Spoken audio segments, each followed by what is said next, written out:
Welcome back to the Live Zone Primetime on this Monday night. Believe it or not, it has been nearly 30 years since rapper Tupac Shakur was shot and killed in Las Vegas. Now a man connected to the murder is standing trial. And today's opening statements took place just miles away from the scene of the crime. The rap legend was killed in a drive-by shooting in 1996 in Las Vegas. And according to prosecutors, the motivation behind the shooting is a complex mix of gang rivalries, retaliation, and family ties. Dwayne Davis did not pull the trigger. But what he did do was plan the retaliation for the beating of his nephew. You will learn that Dwayne Davis got the gun. You will learn that he got into a white Cadillac. You will learn when the opportunity presented itself for retribution, Dwayne Davis made sure that the shooters were armed and ready. Tupac's murder has gone unsolved for decades, but police revived the investigation in 2019 after former gang leader Dwayne "Keefe D" Davis released a tell-all book. Davis was then arrested in 2023 and accused of orchestrating Shakur's killing. The defense says while Davis is not the murderer, he is guilty of lying in the memoir and past interviews to sell books and make money. Davis has pleaded not guilty. If he's convicted, he could face life in prison. So for more on the trial, civil and criminal defense attorney Dante Mills joining us now live. Dante, thank you so much for spending time with us here on the Live Zone Primetime tonight. Of course. Thank you for having me. All right, I want to start off with the prosecution's theory. If prosecutors are not alleging that Keefe D actually pulled the trigger, what exactly must they prove to convict him of murder? Absolutely. And we have to understand what conspiracy, what that charge allows. And when you're charged with conspiracy, it means that you are a part of the entire criminal process. So even if, and an easiest example that you can give is if somebody robs a bank and your role was the getaway driver, you can't say, well, I never actually went into the bank, so I didn't rob the bank. Because you're involved in that conspiracy, even if you were only the getaway driver, it's as if you went into the bank yourself. That's the same thing here.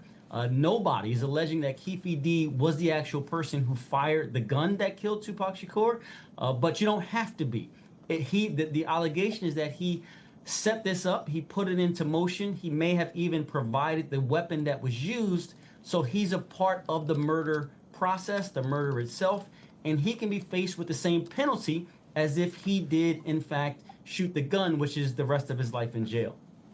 Now, a major foundation of the prosecution's case, of course, is the memoir and him detailing those items that are now in the courtroom today. Now, he has recanted a lot of what he said in the memoir there. So the law, just taking through the law of this, let's say he recants it, and he did. Is there a free speech situation there where it could be a creative expression, for example? Hey, the memoir wasn't true. Does that weigh in on the judge and the jury as well? Or is it because he wrote it in a memoir situation, it can be fact? You know, guys, this is a really dicey area and a gray area, and I deal with this a lot. I have a lot of high-profile clients that are either rappers or artists or something like that, and I've gone into court, and the prosecutor has pointed to their rap lyrics and tried to use that to say, this is the person they are. My argument is always, it's entertainment, right? If you're entertaining people, you have to exaggerate. You have to make up things. The jury is going to have to decide that for themselves. We know that the judge said this book can come into the courtroom. The relevant portions of this book can be read to the jury. The jury is going to hear the parts of the memoir from 2019 where Keefe D, in fact, said, I was the one who orchestrated this entire thing. However, Keefe D's defense attorney got up in opening statements and said, my client is full of lies, right? Don't believe him. Don't buy what he's saying because he exaggerates. I would have taken that same path. And I would even put witnesses on the stand and say, I never listen to anything Keefe D says because he's always exaggerating. He's always making up stories and point to the point that he wants to be bigger in life than he really is. The jury is going to have to determine how much credibility they get. Now, remember, in criminal cases, you have to prove something beyond a reasonable doubt. So if you're only relying on a book where exaggeration can come into play, does that meet that standard? Is it like, well, maybe you may have been around, but I don't think you had that major of a role in this. And one of the things that his attorneys pointed to and Keefe D's attorneys in the opening statement is they said there's a part in the book where he talks about being in the first row of the fight, saying he was the best dressed person there, but there's not a picture to corroborate that. So clearly he was never sitting in the first row. So if he lied about that and exaggerated that in the book, the argument is, see jurors, you know that you can't believe anything he said. You can't take anything at his word. He was just trying to make money. The prosecutors, though, they're going to push back with that, and they already have, by saying, listen, you can't put something out there as a memoir, and when it's beneficial for you, when you're making money off of it, when it's raising your aura, you're saying it's true. But now that you're in a situation where it's negative, now all of a sudden you're saying, oh, don't believe me. Don't. The prosecution is telling the jurors that's not how it works. You can't have your cake and eat it too, where when something is good for you, trust me, but now that I'm in a tough spot, don't trust me at all. So Dante, kind of playing into this, what you're talking about, this defense of, basically he was bragging. He was, making himself sound like a tougher, bigger deal than he might have actually been, despite his gang ties, etc. Do you think they're going to try to point the finger at someone else? One of the things has been, will we find out for sure who actually pulled the trigger and killed Tupac? Obviously, there's a lot of speculation that it might have been Keefe D's nephew, who is no longer with us. He died 2 years later in an unrelated gang shooting. But is there any chance that the defense is going to try to shift the blame to someone else? Or are they just going to avoid that at all costs and just say that he was exaggerating, he was overplaying his hand in this whole thing? I think as a defense counsel, you want to leave as many open questions as possible. You don't want to set out on a path of trying to answer questions, because the prosecution they have the burden of proof. They have to go through everything. And this trial is going to take a while. A lot of it is going to be boring testimony. And people have to realize that when you have these trials, most of the time you see the highlights on TV or you see a movie where everything sounds like so cutting edge and direct. There's a lot of boring stuff that they have to walk through, including even proving that Tupac was in Vegas, that he was shot, that the bullets is what actually killed him. They have a lot of burdens that they have to reach, a lot of I's to dot and T's to cross. If I'm the defense attorney, I'm putting all of that work on them. You don't have to solve this case as a defense attorney. You just have to say they haven't proven, one, who even killed Tupac. So how do we even know that Keefe D was related to or around the person who killed him to know that he was the one that directed the killing to happen?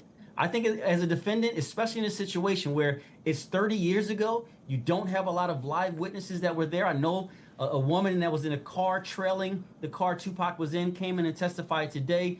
But 30 years ago, that testimony is going to be murky. There's not a lot of hard evidence that they can point to, where we weren't in a stage where DNA and all of that kind of stuff was heavily used. So it's, as a defense attorney, you want as little proof out as possible so that there's question marks, because all you have to do is find one questionable part and say they haven't proven their case beyond a reasonable doubt. You can't find my client guilty. Yeah, and Tony, if you don't mind me jumping in just for 1 second, playing off to that 30 years. I mean, not to call out my co-host here, but Tony wasn't even alive 30 years ago. Just to give you a time, literally a time span here. Imagine Tony trying to find a piece of paper or a photograph from 30 years ago. How much does that time aspect of this play into this case? It plays in a lot, because you don't get like a pass because it was so long ago. So I can't prove this, but it was 30 years ago. So don't hold that against me. That's not how it works. You still have to prove every single element of the case. And even in these cases where you have what the prosecution is saying is a confession in that book, even when you have that, you still have to match that with evidence to show that confession actually makes sense, that it's legitimate, that it should be believed. So the prosecution, trust me, they're not sitting comfortable right now. I think they're behind the 8 ball coming into this trial, just because you don't have that hard evidence, because it was so long ago, that you can say, all right, we have this as our base. Now, when you add Keefe D's statement, it makes it absolutely certain. They're essentially relying only on Keefe D's statement, and that's a tough hill for them to climb. So, Dante, let me ask you this from the prosecution's perspective. So with all of these kind of murky details and, collective memory being 30 years old, how, from the prosecution's perspective, can they amplify the passages in the memoir? How can they tie it into a story that could maybe get a jury to think it's beyond a reasonable doubt.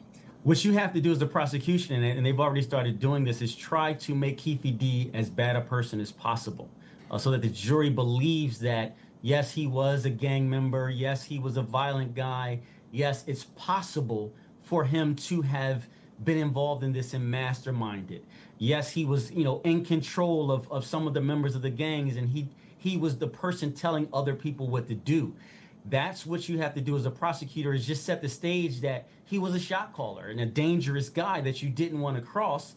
And then you show that, in fact, his nephew was beat up by Tupac and his crew after that fight. And he had a reason to do this. He had the ability to do this. And in fact, he did do it. So believe him when he say he did. That's why if I'm the defense attorney, the question comes up, do you put your client on a stand here? I would say no, because yes, Keefe D can take the stand and say, well, listen, I was lying in that book. I just wanted to sell as many copies as possible, so don't believe me. But if he takes the stand, the prosecutors will then be able to go into his character. They'll be able to get out from him that he was, in fact, a gang member. He won't be able to lie under oath, and that's pretty well documented. And I think they would destroy him by making him just a horrible person or sound like a horrible person. And that will leave the jury thinking, well, maybe he was was capable of doing this. And even if I'm not all the way convinced, I'm going to take that leap because he's just a bad guy. So you don't want to put your client in that position as a defense attorney, but as the prosecutors, that's what they have to do. They just have to make him the villain and then hope that the jury takes that leap and says, we trust that he was a villain, and we trust that this villain was telling the truth when he said he did this. So, and how, as an attorney, sorry, Chris. No, go ahead. How, as an attorney, when you're dealing with a jury that may not have been born when this happened or has 30 years to forget a lot of details, how do you present this case differently than if you would if the case happened 2 years ago or 6 months ago? I don't think you can. So if I'm the defense attorneys, I'm saying, guys, this was so long ago, everything is cloudy. But if I'm the prosecutor and I have this burden of proof, I'm telling this to the jury, like, despite the fact that it was 30 years ago, we have a ton of stuff, right? And I'm trying to focus their attention and control the narrative to what I do have. And I'm telling them that that's the most important thing they need. So I'm saying, listen, I know it was 30 years ago, but it doesn't matter because we have this confession from the defendant. I know it was 30 years ago because we have the doctor's report that says he was shot by bullets, and we have the video that shows that they in fact did assault Keefe D's nephew. I'm pointing to the things I do have, and I'm making those things the most important things in the case. And everything else, I'm saying, listen, would it be good to have a witness here, who may have died 10 years ago or something like that? Yes. But it doesn't change anything because here's what we do have, and that's so impactful. Well, I want to play off Tony's question there, though, and stick with the idea of this jury. I mean, Tupac's death was one of, if not the most defining moment in hip-hop in the 90s and beyond, and the mythology surrounding it has just gone on for years and years and years since it has remained unsolved. How do you sort of hope the jury not only tunes that out, how do you kind of keep that mythology out of it? How do you kind of play off of the fact that people know about this case? It's hard not to know about this case. Again, as a trial lawyer, you have to accept the reality, right? That Tupac was a larger-than-life figure, that he was an icon. He spoke for a lot of people and gave voice to a lot of people who didn't know how to express themselves at that time, that was feeling that hurt, that pain that he presumably felt and was able to channel into entertainment. And he was taken away at the age of 25, way too young. Who knows what kind of impact he would have been able to have had he developed even more and figured out how to navigate in different spaces and how to really control his voice so it didn't come across as anger, but kind of insightful. So you take that in. That's just a fact, right? That, yes, it's been 30 years, but the impact of Tupac still remains. If I'm the prosecutor, I'm talking about that and saying how important it is that we bring justice to that situation. I'm highlighting that, the wrong turn of the assault on Keefe D's nephew should not have led to a death. And I'm saying that something needs to happen. Justice needs to prevail because of how significant the trauma was that was caused by this murder. And also, you want to deter people from doing it in the future. The same thing, though, if I'm the defense attorney, it's all about controlling the narrative. That's a fact I can't get around, that Tupac is this figure. So what I'm saying is it's important to hold the right person responsible. And I'm using the fact that Tupac was so large and larger than life to say that explains why Keefe D wanted to tie himself to it, because it would elevate his status. Anybody coming from, that has gang ties, if they say, well, I'm the one that got Tupac killed, they're going to seem like, just a big guy that's influential, but that's just not the case. But we see, ladies and gentlemen of the jury, why he would lie about it, why he would tie himself to this. This isn't a situation where it's just a random person and he put in a memoir that he killed somebody where it wouldn't have made a difference to his status. I'm saying that's the reason he lied, because he knew it would elevate his status. He knew he could sell books. He knew people would think that he was a big deal if he lied and hyped it up and said he was the one who orchestrated this. So that fact of Tupac being an icon, that's a fact that's not going to change. It just depends on who controls the narrative the most and uses that for their advantage. Dante, do you sense that maybe the prosecution could be using this case potentially to try to get Keefe D to flip in a situation on someone who may be of larger status, someone who may have been a conspirator with him, maybe a Suge Knight situation? Do you feel like any of that could be at play depending on how this case goes, or do you think prosecution is fully on this case? I don't think so, and there's a couple of reasons. One, Keefe D has been, he's been sick, he's battled cancer, he's been away from that kind of lifestyle for a long time, so I don't know what kind of useful information he could give them at this point.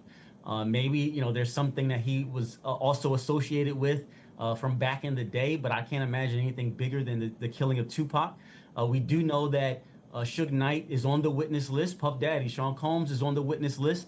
They've both indicated that they have no interest in being a part of this. I think Suge Knight has been more kind of fervent about that and saying he's not going to testify. He's not going to give any information no matter what. He's been saying that from the beginning. We heard that in the trial today, that immediately he said, no, we'll take care of it.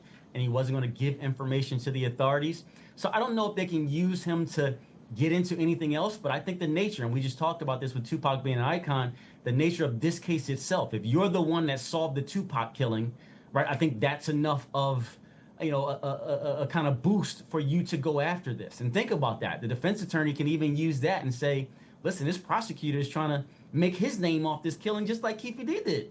Right? And they don't know if Keefe D did it, just like he made that up. You can tie all of these things together because you do have this huge figure in the middle of it that, he was the son in this situation, and everybody wants to be closer to the son. So I think that is the focus. Tupac is the focus, and whatever can come from this, it comes from Tupac directly, which is kind of the blessing and the curse of this case itself.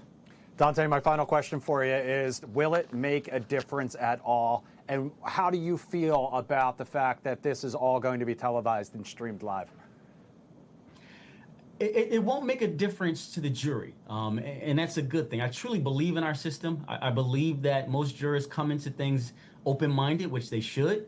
They're going to make their mind up throughout the course of the trial, even though the judge tells them to wait to the end. But I think most juries come in open-minded. And they will listen to the facts presented to them inside the courtroom and hopefully make their determination off of those facts. Yes, with the public hearing things, we may sway one way or another, but I do believe that the jurors themselves will kind of tune everything else out and listen simply to what happened or what's being told to them inside of that courtroom. But we also have to know that nowadays, social media and televised trials and all of that, attorneys do use that, and for their advantage, if they're a good attorney, right? Everything is about controlling the narrative, and if you can jump in front of a news camera and talk about flaws in the other person's case or whatever it is, why not do it with the hopes it may trickle down to one of the juries? But I expect that these jurors are going to be tuned in and locked in. I tell my jurors when I pick them all the time, nobody gets a jury slip in the mail and pops open a bottle of champagne, right? But when you're on that jury, and you're sitting there and you're listening and you're hearing, you actually want to get it right. I think the judges do a great job of saying how important their role is and the impact they can have with their decision. And most jurors, even if they're pissed coming in, by the time the trial starts, they're locked in, they're laser focused, they want to get the right information, and they want to do right by the court system and make sure that their decision, at least in their heart, that they believe they're doing the right thing. That's why I love this jury system. And I think it works 99% of the time. And I hope that that's going to be the case here. All right. Dante Mills, criminal defense and civil attorney. Thank you so much for joining us tonight. And I imagine we'll be checking in with you again periodically throughout the course of this, and especially if or when we get that verdict coming in. Anytime. It's going to be an interesting trial for sure. No question. All right. Have a great night. Tony P. Obviously.